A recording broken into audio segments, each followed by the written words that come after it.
Nós estamos já há algumas semanas meditando no livro de 1 Samuel aqui na comunidade, e hoje nós vamos estudar a partir do capítulo 5, do versículo 7. Normalmente, eu sempre leio o texto e depois a gente volta meditando, destacando os princípios ali daquele trecho da palavra de Deus que a gente medita em cada manhã, juntos aqui aos domingos. Mas hoje o texto é um pouquinho longo. Eu vou fazer diferente, eu vou lendo e pausando para dar o contexto daquilo que Deus tem para falar no nosso coração no dia de hoje. Nós vamos ir até o início do capítulo 7. E nós paramos semana passada, para quem perdeu, falando sobre peso da glória de Deus. Chegamos naquele momento aqui da história do livro de 1 Samuel, quando a arca do Senhor ela é tomada.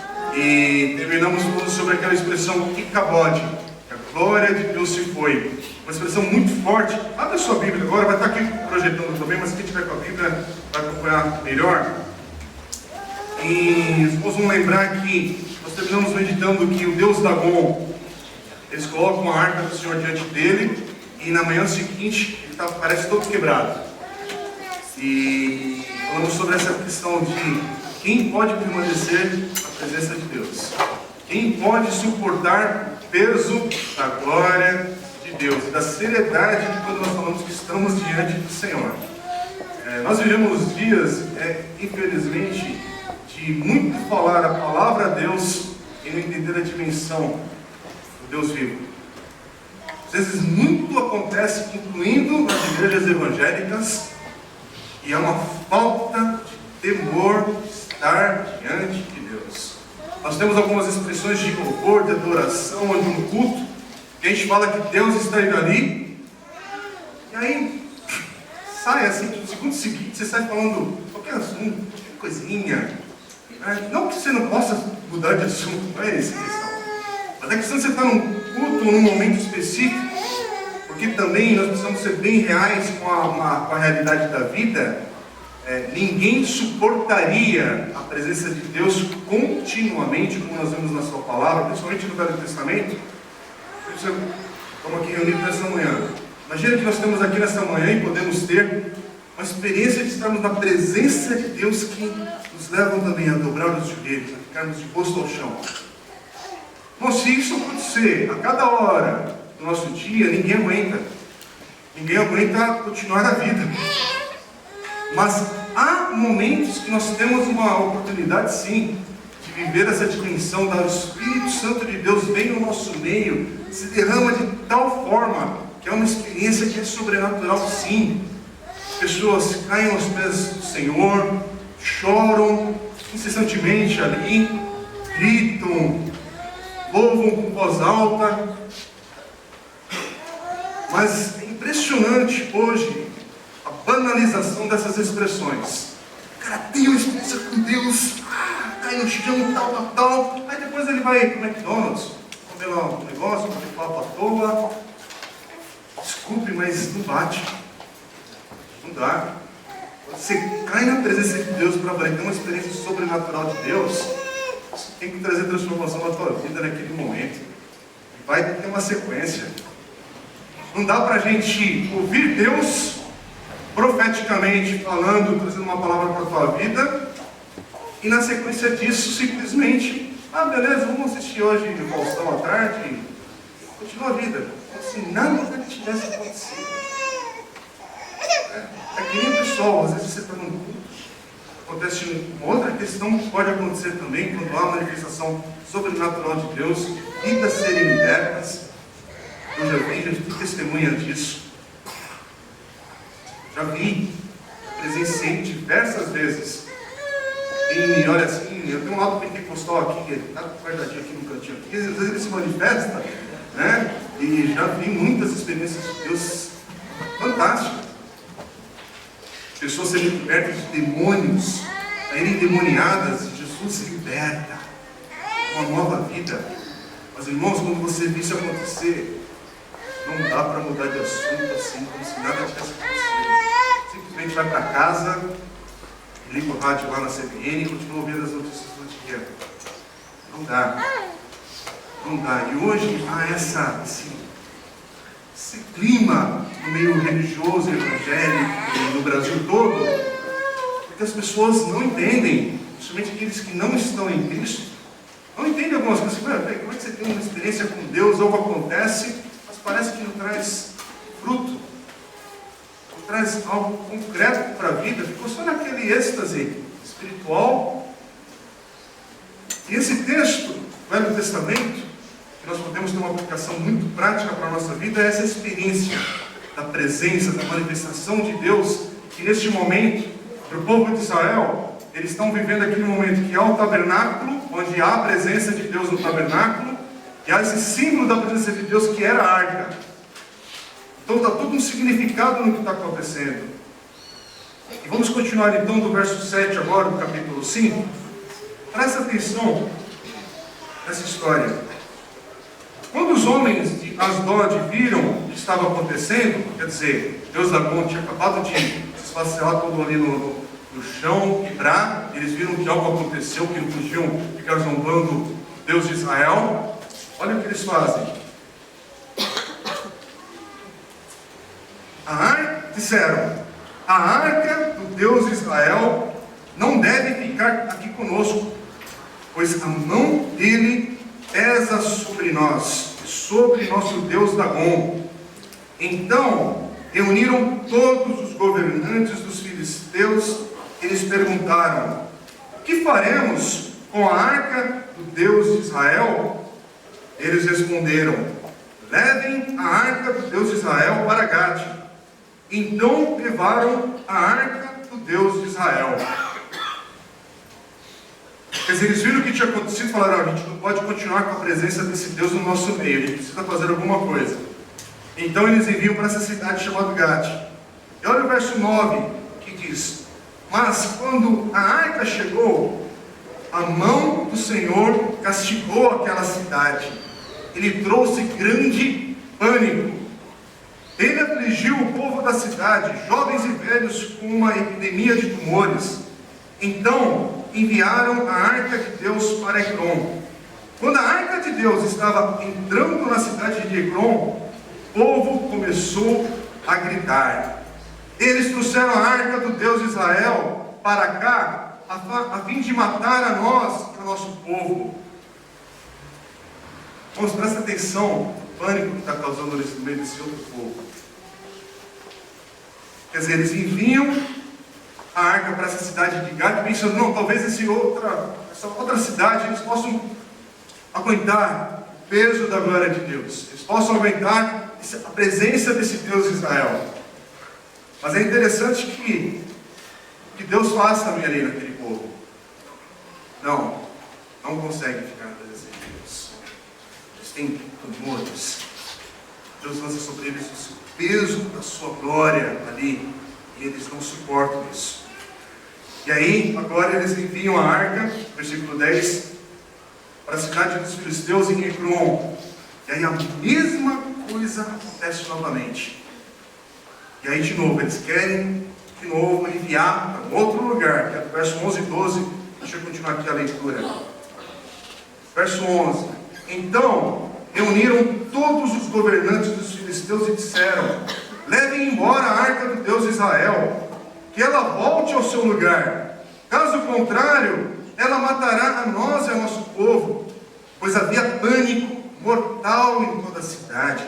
A mão de Deus pesava muito sobre ela.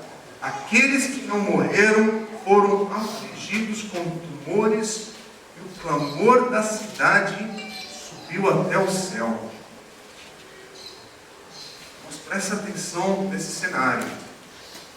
Presença da glória de Deus no meio de um povo que não é o povo de Deus.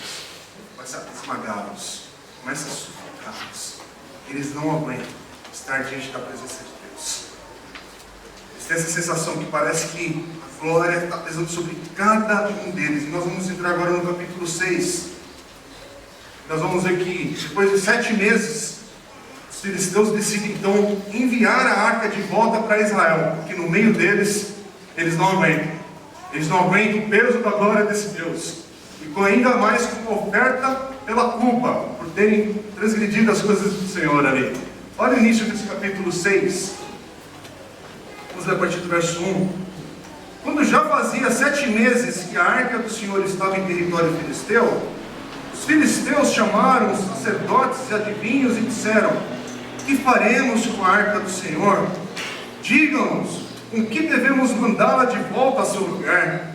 E eles responderam: se vocês devolverem a arca do Deus de Israel, não mandem de volta só a arca, mas enviem também uma oferta pela culpa.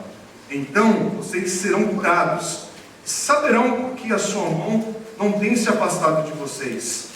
Os filisteus perguntaram: que oferta pela culpa devemos enviar-lhe?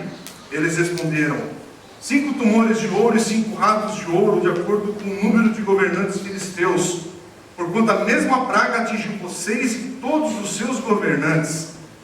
Façam imagens dos tumores e dos ratos que estão assolando o país e deem glória ao Deus de Israel. Talvez Ele alivie a sua mão sobre vocês, seus deuses e sua terra. Por que ter o coração obstinado como os egípcios e o faraó? Só quando esse Deus os tratou severamente, eles deixaram os israelitas seguirem o seu caminho. Irmãos, olha que cena forte que esse povo está falando. E olha a sequência ainda, a partir do verso 7. Agora, então, preparem uma carroça nova, com 2 vacas que deram cria, e sobre as quais nunca foi colocado jugo. Amarrem-nas à carroça, mas afastem delas os seus bezerros e ponham-nos no curral. Coloquem a arca do Senhor sobre a carroça e ponham numa caixa ao lado os objetos de ouro que vocês estão lhe enviando como oferta pela culpa. Enviem a carroça e fiquem observando. Se ela for para o seu próprio território na direção de Bet-Semes, então foi o Senhor quem trouxe essa grande desgraça sobre nós. Mas se ela não for, então saberemos que não foi a sua mão que nos atingiu, que isso aconteceu conosco por acaso. E assim fizeram. Pegaram 2 vacas com cria, amarraram-nas a uma carroça e prenderam seus bezerros no curral. Colocaram a arca do Senhor na carroça e junto dela a caixa com os ratos de ouro e as imagens dos tumores. Então as vacas foram diretamente para Bet-Semes, mantendo-se na estrada e mugindo por todo o caminho. Não se desviaram nem para a direita, nem para a esquerda. Os governantes dos filisteus a seguiram até a fronteira de Bet-Semes. E então a gente pensa assim, vendo isso, olha, agora então vão voltar a ter paz no meio deles. Como os livros dizem, voltaram a serem felizes para sempre. A arca está voltando no meio do povo de Deus, tudo vai voltar ao normal. E aí os líderes filisteus, a gente viu aqui no texto, estão observando com atenção o progresso da arca, para onde que ela vai. E aí quando eles veem que ela chegou segura de volta a Israel, então eles decidem retornar para a casa deles, para a região deles. E olha o que diz o verso 13 ao 16.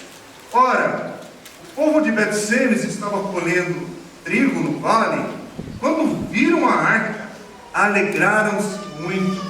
A carroça chegou ao campo de Josué, de Bet-Semes, e ali parou ao lado de uma grande rocha.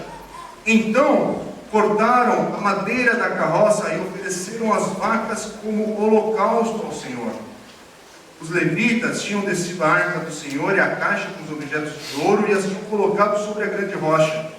Naquele dia, o povo de Bet-Semes ofereceu holocaustos e sacrifícios ao Senhor. Os 5 governantes dos filisteus viram tudo isso e voltaram naquele mesmo dia a Ecrom. Novamente, presta atenção. Peso da glória de Deus saiu do meio dos filisteus. A arca aparentemente está segura agora no meio do povo de Israel. Só que a história não termina aqui. E o próximo episódio que vai acontecer em seguida não é algo feliz. Então vamos ler juntos. Observa aí a partir do verso 17 ao 20. Olha o que Deus faz. Os filisteus enviaram ao Senhor como oferta pela culpa esses tumores de ouro, um por Asdod, outro por Gaza, outro por Ascalon, outro por Gate e outro por Ekron. O número dos atos de ouro foi conforme o número das cidades filisteias que pertenciam aos 5 governantes, tanto as cidades fortificadas como os povoados do campo. A grande rocha sobre a qual puseram a arca do Senhor é até hoje uma testemunha no campo de Josué, Bet-Semes. O Senhor, contudo, olha o que diz o verso 19, feriu alguns dos homens de Bet-Semes, matando 70 deles, por terem olhado para dentro da arca do Senhor. O povo chorou por causa da grande matança que o Senhor fizera. E os homens de Bet-Semes perguntaram: quem pode permanecer na presença do Senhor, esse Deus Santo? A quem enviaremos a arca para que ele se afaste de nós? Presta atenção no que Deus acaba de fazer. A gente acabou de ver que a arca era perigosa no meio dos filisteus. Olha só o que Deus fez no meio deles. Só que agora, ela também perigosa. Ela continua perigosa no meio de Israel. Por quê? Aqui passa talvez despercebido, mas o povo de Bet-Semes, ele cometeu 3 erros muito graves no contexto do Velho Testamento. Primeiro, é que eles sacrificaram vacas, sendo que Levítico 1:3 diz assim: se o holocausto for de gado, oferecerá um macho sem defeito. Outro erro que eles cometeram é que no verso 14 aqui do capítulo 6, eles pararam a arca ao lado de uma grande rocha, para que todo mundo ali pudesse observar a arca, olhar para ela, contemplá-la.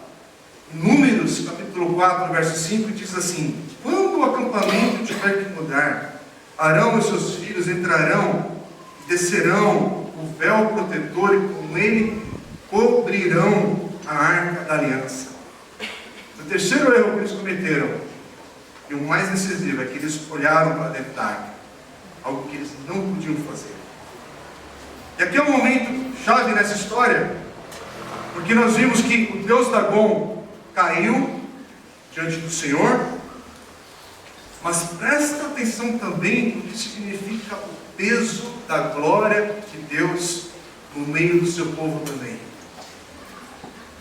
Isso aqui precisa ser observado para valer, com seriedade, que não é um amuleto da sorte, a presença do Senhor.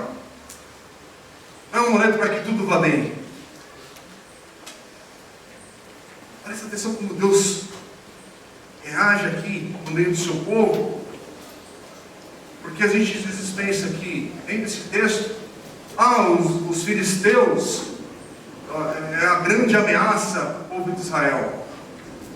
Mas aí a gente percebe que a presença de Deus, a presença da glória de Deus, é também uma ameaça, uma verdadeira ameaça ao seu povo. Não são os filisteus que são o verdadeiro inimigo, mas é a seriedade com que eles levam a presença de Deus no seu meio. Esse contexto aqui da passagem que nós estamos lendo, irmãos, é o momento onde que marca o fim do santuário ali em Siló. Que é o próprio Deus que está trazendo fim a esse momento na história de Israel. Siló, nós lemos desde o capítulo 1, é o lugar do sacrifício. É o lugar onde os sacerdotes ministravam, onde estava o tabernáculo. É um lugar, neste momento da história, no contexto do Velho Testamento, onde a presença de Deus se manifestava. E nós vimos no início do livro de 1 Samuel, no capítulo 2, que é o lugar também onde Samuel cresceu na presença de Deus. Porque ele cresce em Siló, nessa região. E esse lugar aqui, Israel já havia profanado. Como? Pelos atos dos filhos de Eli. Nós estudamos isso semana passada, no capítulo 2, verso 12 ao 17. E muitos anos depois, olha que o profeta Jeremias vai advertir o povo sobre a lição que eles aprenderam ali em Siló. Jeremias 7,12 diz assim: portanto, vão agora a Siló, o meu lugar de adoração, onde primeiro fiz uma habitação em honra ao meu nome, e vejam o que eu lhe fiz por causa da impiedade de Israel, o meu povo. E qual que é a lição de Siló, desse local? Que nós não podemos ignorar o peso da glória de Deus. Nós não podemos ignorar quando Deus de fato se manifesta no nosso meio. Nós não podemos ignorar essa realidade de vivermos diante da presença de Deus. O povo ali em Betsemes, a gente acabou de ler, no versículo 20 do capítulo 6, eles fazem a pergunta: quem pode permanecer na presença do Senhor, esse Deus santo? Quem pode? A pergunta de hoje, a mensagem de hoje é sobre isso. Quem pode permanecer diante de um Deus que é santo? A gente está acabando de ver aqui justamente isso, que a arca do Senhor, a arca que simboliza a presença de Deus, ela não pode ser transportada ou suportada pelos filisteus, de maneira alguma, e muito menos agora nesse momento por Israel. E onde é que essa arca vai estar de fato? Vai ficar em segurança? Segurança não para ela, mas para o povo. Essa é a pergunta. Aliás, essa é a pergunta que esse momento da história está nos colocando agora. Quando a glória de Deus se manifesta no nosso meio, quem que pode permanecer de pé? Quem pode permanecer de fato diante de Deus? Não é Dagon, porque Dagon a gente já viu no capítulo 4, depois no capítulo 5, que Dagon não suporta a presença de Deus. Diante da arca do Senhor, ele caiu, rosto em terra, cabeça e mãos quebradas. Capítulo 5, verso 4. Mas agora a gente vê o povo de Deus também não consegue permanecer diante da sua presença. E aí nós temos esse momento de o povo de Betsemes vai lidar com essa situação, com a arca, da mesma maneira que fizeram os filisteus. Eles vão mandar lá para outro lugar. Olha, aqui não dá para ficar. Vamos enviar adiante para outra cidade. Versículo 21. Então enviaram mensageiros ao povo de Criate e Jearim, dizendo: os filisteus devolveram a arca do Senhor. Venham e levem-na para vocês, Samuel. Samuel foi apresentado na história no capítulo 3. No capítulo 3, a gente já meditou aqui na igreja, no capítulo 3 fica bem claro que ele agora é o homem de Deus que leva a palavra de Deus para o seu povo. E agora, a partir do capítulo 7, verso 2, é que parece que uma esperança volta a surgir no meio do povo de Israel, que é novamente a presença agora de Samuel. E fica com essa pergunta na sua cabeça: como podemos permanecer na presença de Deus?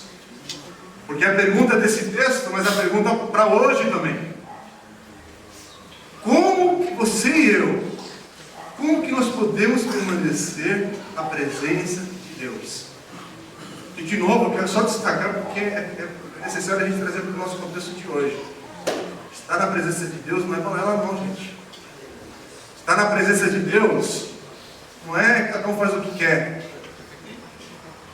Estar na presença de Deus não é que você tem que ter todo o ritual de lavagem, tomar 300 banhos pela manhã antes de vir à igreja. Tomar um banho é bom, sempre pode vir com a sua melhor roupa, com um perfume gostoso aqui, pela questão de comunhão e convívio social, mas não é isso que te autoriza a estar na presença de Deus. Te autoriza a sentar do lado de um irmão aí que passa com você, mas não mistura as coisas. É muito fácil esse ambiente prédio, institucional, de igreja, formal, como nós somos aqui. Nós temos CNPJ, temos conta em banco, temos obrigações com a prefeitura, com o governo, prestação de contas em escritório de contabilidade, membresia na igreja, como a gente avisou que vai ter semana que vem uma maneira de introduzir novos irmãos para a membresia da igreja local. Temos o nosso encontro semanal aqui aos domingos. E aí, algumas pessoas têm um choque, um circuito aí, nessa área, e não entendem as dimensões, onde você está na presença de Deus ou não. Eu quero que você fique com perguntas agora na cabeça, que é bom. Vamos se perguntar para sair dessa banalização, como às vezes a gente pensa. Aliás, como a gente divide, né? Sagrado e profano, a sociologia tem muito esse contexto, eu estou no meio dessa discussão toda hora. E aí a gente pensa que não, aqui na igreja é o sagrado, é o lugar onde subir aqui. Aqui não tem muita cara de falar, o púlpito de uma igreja, né, mais tradicional, mais cheio de militares, né? Então aqui você precisa estar mesmo no auditório, de repente, tal. Mas todo mundo entende a hora que começa o nosso momento de adoração. E a gente tem sim uma linguagem pré-estabelecida aqui que todo mundo se comporta direito, né? Na hora do louvor, não entra nenhum homem aqui vindo do campo de futebol, sem camiseta, todo suado, né, tal, e fazendo qualquer coisa. Não, você sabe que momento que você está. Mas como é que é a vida concreta? Como é que é a vida concreta? Onde é que você está de fato diante da presença de Deus? E se você está diante da presença de Deus, é o mesmo Deus que a gente está falando aqui. Lógico que existe um corte aqui em relação ao momento, mas quero que você preste atenção como era e como está sendo. Olha o versículo 2 do capítulo 7. Samuel aparece na história. A arca permaneceu em Kiriat Jearim por muito tempo. Foram 20 anos. E todo o povo de Israel buscava o Senhor com súplicas. Samuel disse a toda a nação de Israel: se vocês querem voltar-se para o Senhor de todo o coração, livrem-se então dos deuses estrangeiros e das imagens de Astarote. Consagrem-se ao Senhor e prestem culto somente a Ele, e Ele os libertará das mãos dos filisteus.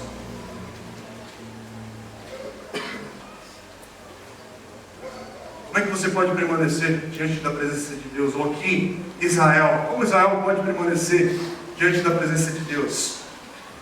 O texto que nós lemos aqui, versículo 2, diz, com todas as letras, diz que o povo de Israel buscava o Senhor com súplicas. Mas aí Samuel olha para isso, estão suplicando, estão clamando por Deus.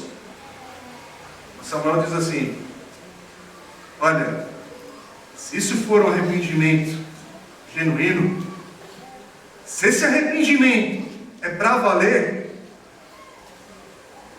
então vocês precisam se livrar dos falsos deuses. Então vocês precisam se livrar dos deuses estrangeiros. Diz o verso 3. E olha a resposta do povo, versículo 4. Porque o povo vai confessar o seu pecado e também tomar ação. Verso 4 diz assim: assim os israelitas se livraram dos balins e dos postes sagrados e começaram a prestar culto somente ao Senhor.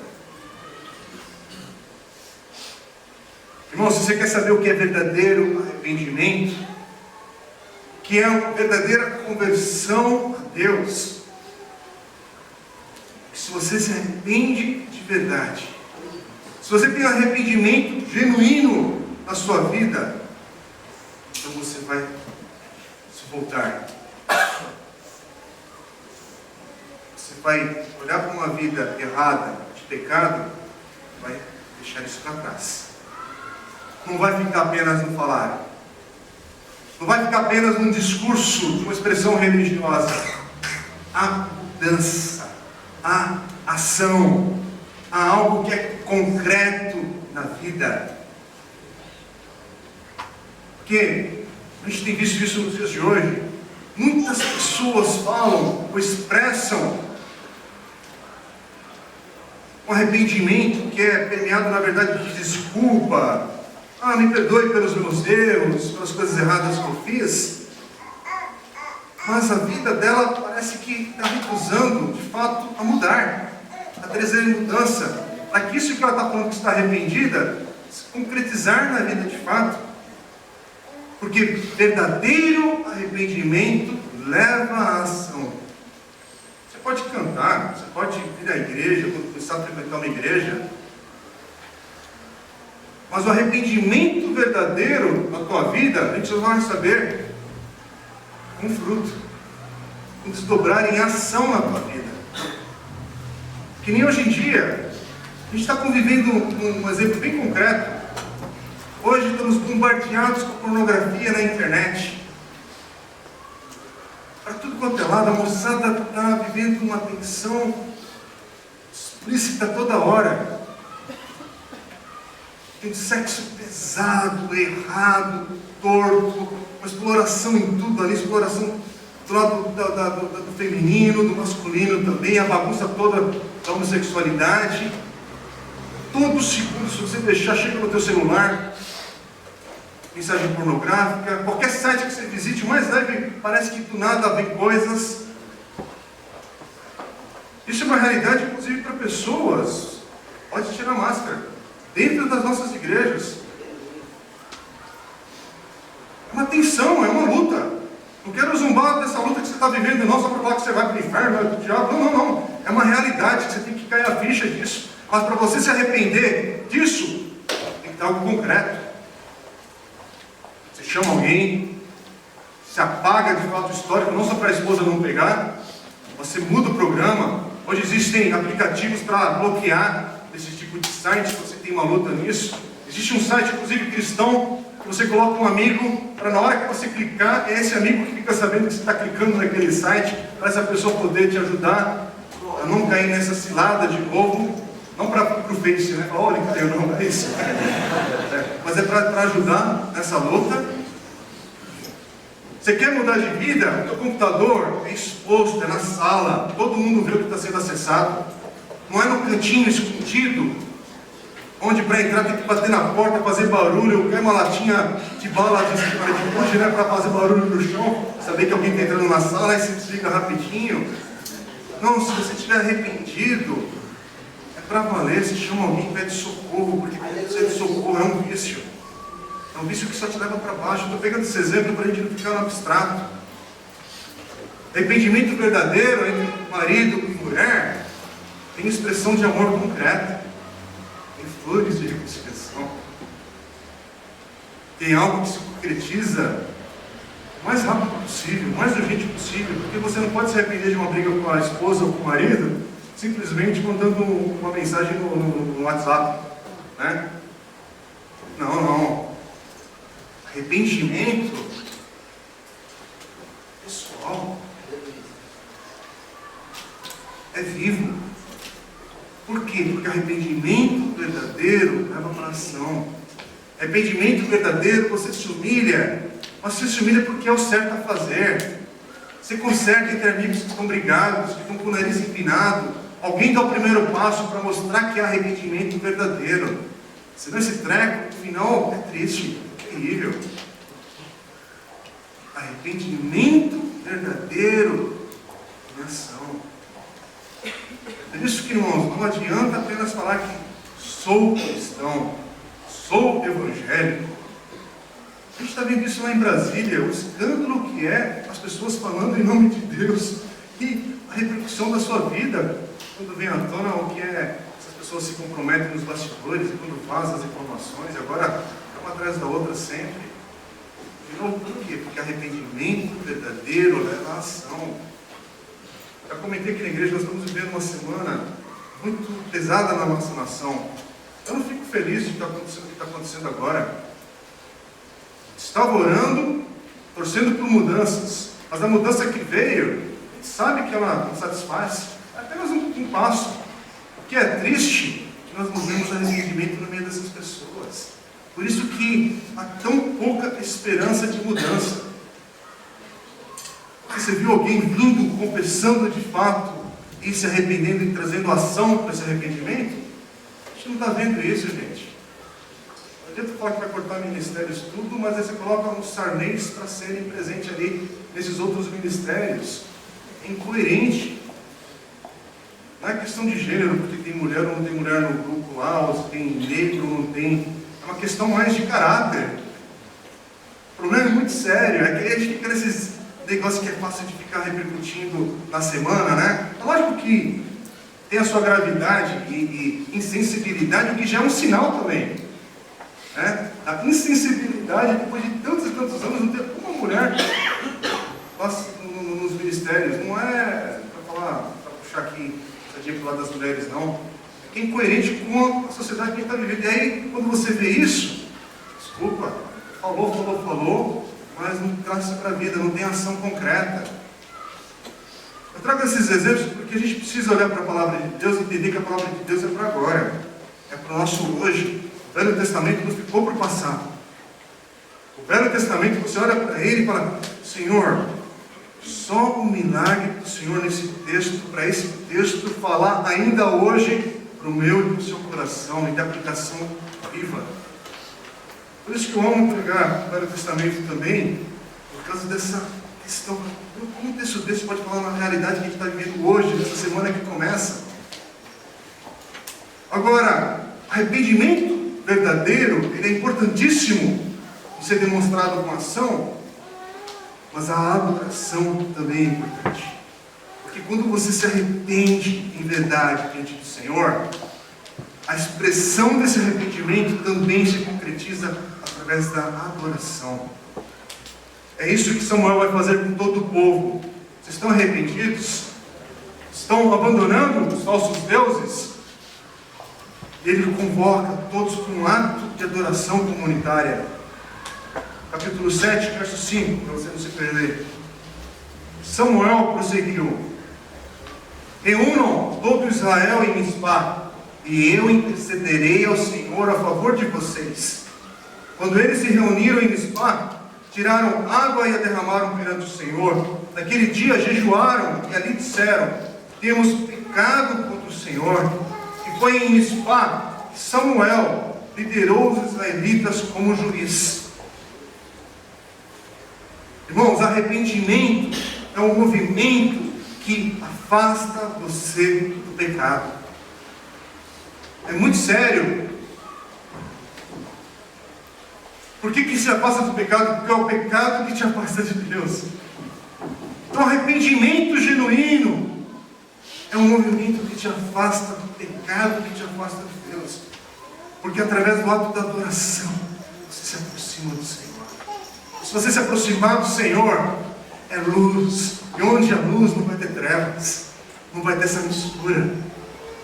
Vai prevalecer. É por isso que, neste momento, há esse ajuntamento, há essa convocação para o jejum, há esse momento de confissão de toda a comunidade ali. Porque tudo está focado em Deus. Tudo é olhar para o Senhor. Tudo é buscar o Senhor para valer de verdade. Porque quem leva a glória de Deus com seriedade se arrepende. E ao se arrepender, é capacitado a estar diante da presença do Senhor. E é tão sério esse movimento, porque aqui no contexto do Velho Testamento, nesse contexto de Samuel, esse movimento de sair do pecado e se aproximarem de Deus, exige sacrifício.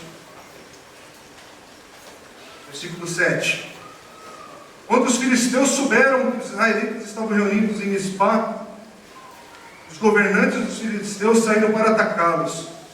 Quando os israelitas souberam disso, ficaram com medo e disseram a Samuel: não pares de clamar por nós ao Senhor e por nosso Deus, para que nos salve das mãos dos filisteus. Então Samuel pegou um cordeiro ainda não desmamado e ofereceu inteiro como holocausto ao Senhor. Ele clamou ao Senhor em favor de Israel, e o Senhor lhe respondeu. Preciso agora de uma pausa para a gente lembrar daquilo que a gente já estudou aqui na comunidade. Talvez quem está fora aí, não esteve aqui nos últimos domingos, dá para acompanhar junto. Final do capítulo 4 é quando nós vemos aquela expressão Icabod, versículo 21 e 22. Que quer dizer que a glória de Deus se foi. Eu não vou ler, mas vou só citar o texto em Deuteronômio, capítulo 28, versículos 64 a 68. Diz que a maldição pela infidelidade à aliança com o Senhor seria o exílio. Mas aqui nesse momento de Samuel, aqui nessa história, quem é que está exilado? Quem é que está exilado? Deus. Presta atenção. Quem deveria estar exilado era o povo. Mas quem está exilado é Deus. É Deus que se foi do meio deles, da sua presença. Salmo 78, versículos 60 e 61 diz assim: Deus abandonou o tabernáculo de Sió, a tenda onde habitava entre os homens, entregou o símbolo do seu poder ao cativeiro e o seu esplendor nas mãos do adversário. Irmãos, o povo é que merecia ou que merece o julgamento do exílio. Mas ao invés disso, é o próprio Deus que está exilado. Em outras palavras, é o próprio Deus que tomou esse julgamento sobre si. E aqui um momento que talvez você não percebeu, mas esse momento é um momento que esse texto aponta profeticamente para a cruz de Cristo. Aqui é um momento que nós vamos ver que esse sacrifício de um animal é um símbolo, e a cruz é a realidade para esse contexto. Porque é na cruz que Deus, na pessoa do seu Filho Jesus, experimentou o julgamento. Ele experimentou o julgamento do exílio para que nós fôssemos bem-vindos novamente em sua presença, diante da sua glória. A pergunta que a gente está fazendo essa manhã novamente é: quem pode permanecer na presença de Deus? E a resposta é: apenas aqueles que tiveram seus pecados julgados pelo sacrifício. Apenas aqueles que têm um substituto que assumiu o seu julgamento. É por isso que o ato de adoração, de estar diante de Deus, é muito sério. É muito sério. Romanos 13:23 diz assim: todos pecaram, estão destituídos da glória de Deus. Todos. E é isso que o pecado faz. O pecado nos afasta da presença de Deus. Mas o versículo 24 e 25 de Romanos diz assim: sendo justificados gratuitamente por sua graça, por meio da redenção que há em Cristo Jesus. Deus o ofereceu como sacrifício para propiciação mediante a fé, pelo seu sangue, demonstrando a sua justiça. Amém? Aqueles que têm o substituto do seu pecado. Nosso substituto é Cristo. Esses capítulos que a gente está lendo de 1 Samuel, presta atenção nos princípios que tem aqui nesse texto. Porque nós acabamos de ver, no capítulo que nós estávamos estudando semana passada, a aparente derrota de Deus é que se torna o caminho para a vitória do povo de Israel. A aparente derrota, a arca foi tomada, os filisteus estão com a arca, mas foi essa aparente derrota e agora se manifesta a vitória do povo de Israel. Lembram? A arca do Senhor foi colocada diante do Deus Dagom, como se fosse um troféu pela vitória dele sobre Israel, um tributo para a superioridade daquele Deus. E pela manhã, Dagom está caído. caído diante do Senhor. Novamente, essa aparente derrota foi a vitória de Deus para o seu povo. Irmãos, é o mesmo na cruz, no Novo Testamento, em Jesus. Que a morte de Jesus aparentemente parecia uma derrota para muitos que estavam ali, mas é através da morte de Jesus que o poder de Satanás é quebrado. É através da morte de Jesus, quando ele caminha vitoriosamente do túmulo por uma nova vida ressurreto, que o pecado e a morte são vencidos. E mais, nós caminhamos juntamente com ele a partir desse momento. Irmãos, é uma aparente derrota de Cristo na cruz que é a verdadeira vitória dele para mim e para você hoje na sua vida. Lembra que no capítulo 2 de 1 Samuel, Ana apresenta um cântico ao Senhor. No versículo 8 ela diz assim: levanta do pó o necessitado e do monte de cinzas ergue o pobre. É o que o Senhor faz. Ele os faz sentar-se com príncipes e lhes dá lugar de honra. Irmãos, aquilo que aconteceu com Ana no capítulo 1, quando ela é uma mulher que não tem filhos, que é humilhada, e depois Deus traz honra sobre sua vida, é o mesmo que agora acontece com Israel, no capítulo 7. Aliás, é o que acontece com cada um de nós diante da cruz de Cristo. Deus nos levanta a nossa culpa para estarmos diante da sua glória. É muito sério esse contraste daqueles que estão em Cristo hoje. Onde você estava e onde você está hoje em Cristo. Versículo 20 de 1 Samuel 6 tem a pergunta: quem pode permanecer na presença do Senhor, desse Deus santo? Paulo traz uma resposta bem firme em Romanos capítulo 5, verso 1 e 2.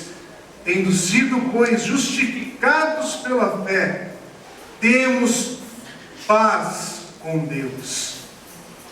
Quero repetir isso. Temos paz com Deus, por nosso Senhor Jesus Cristo, por meio de quem obtivemos acesso pela fé a esta graça na qual agora estamos firmes e nos gloriamos na esperança da glória de Deus. Amém. Você que entrou aqui atribulado, quer ter paz na tua mente, no teu coração, no dia de hoje, é em Jesus apenas. É só por meio dele apenas.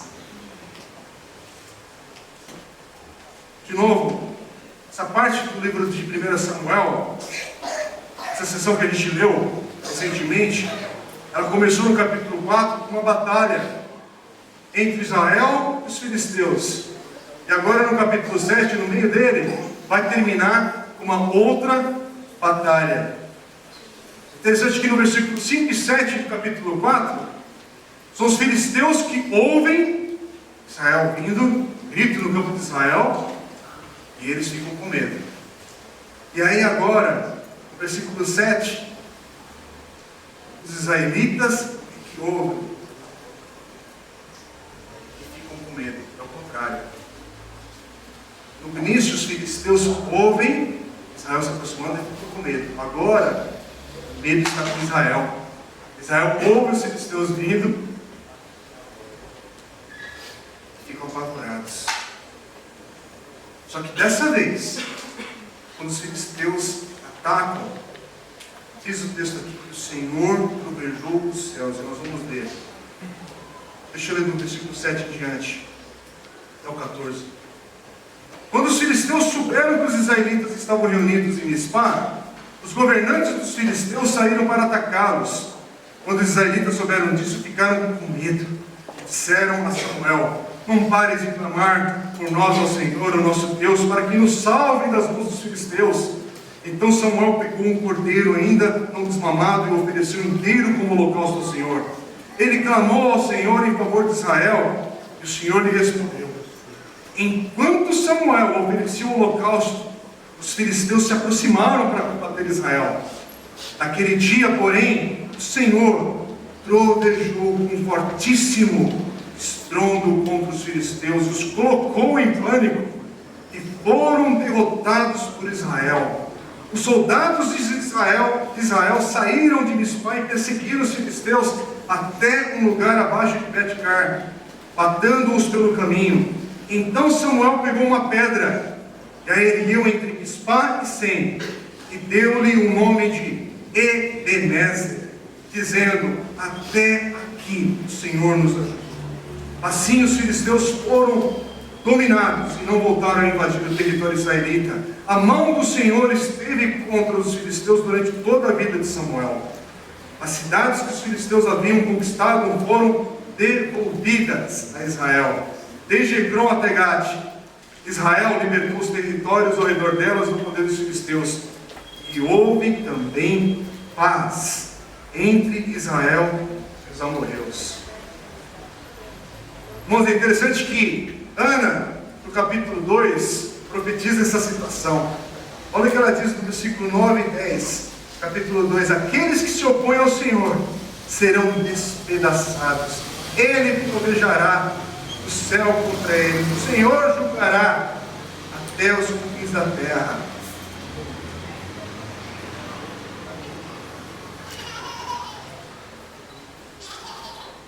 Não sei se você percebe, quando nós começamos a ler o capítulo 4 do domingo passado, mostrava a tirania, luta, batalha. E agora está terminando esse momento em paz. Começou atribulado, inimigos, guerra, derrota, e agora está terminando em paz. Novamente, domingo passado nós percebemos a frase da palavra Icabod. A seriedade dessa palavra: a glória de Deus se foi. E é justamente a palavra, um nome que marca o exílio de Deus. Icabod, a glória de Deus se foi. Agora presta atenção como a vitória de Deus é marcada também pelo nome. Só que esse nome agora é Ebenezer. Até aqui ajudou o Senhor.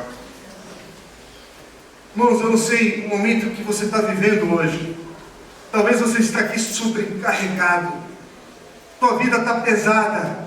Você sabe exatamente a tensão que você está vivendo, os medos do teu coração. Talvez a expressão que você tem para a tua vida hoje, você se identifica com Icabod. A glória de Deus se foi da minha presença. Deus não pode estar nisso aqui que eu estou vivendo. Deus não pode estar olhando para mim de maneira alguma. Onde está o Senhor? Onde está Deus na minha história e na minha vida? Talvez é verdade. Talvez é verdade que você de fato não está na presença de Deus. Mas talvez há alguns aqui que estão vivendo na presença de Deus, mas você sente como se estivesse vivendo esse nome, Icabod, ele fosse verdade para a tua vida também. A glória de Deus se foi da minha história. Eu que tive uma vida tão empolgante, uma transformação na minha história que Deus marcou, e agora eu estou abatido, desanimado, estou aflito, minha vida está sem rumo. Eu não sei se você está vivendo esse momento, mas se você está vivendo esse momento, eu quero te introduzir essa palavra, esse novo nome, para você celebrar a Deus no dia de hoje. Que você entenda assim que pode ser verdade, que a glória de Deus aparentemente, ou até com mais realidade ainda, se foi da tua vida. Mas você não precisa continuar vivendo esse momento, porque todos aqueles que olham para a cruz de Cristo, a cruz de Cristo é o nosso Ebenezer hoje. É você olhar para o que Cristo fez na cruz e lembrar: até aqui me ajudou o Senhor. Até aqui. É por isso que eu trago a minha vida como um ato de adoração a Deus. É a minha vida, talvez junto com meus irmãos, talvez junto com mais alguém aqui que eu amo, com a minha família.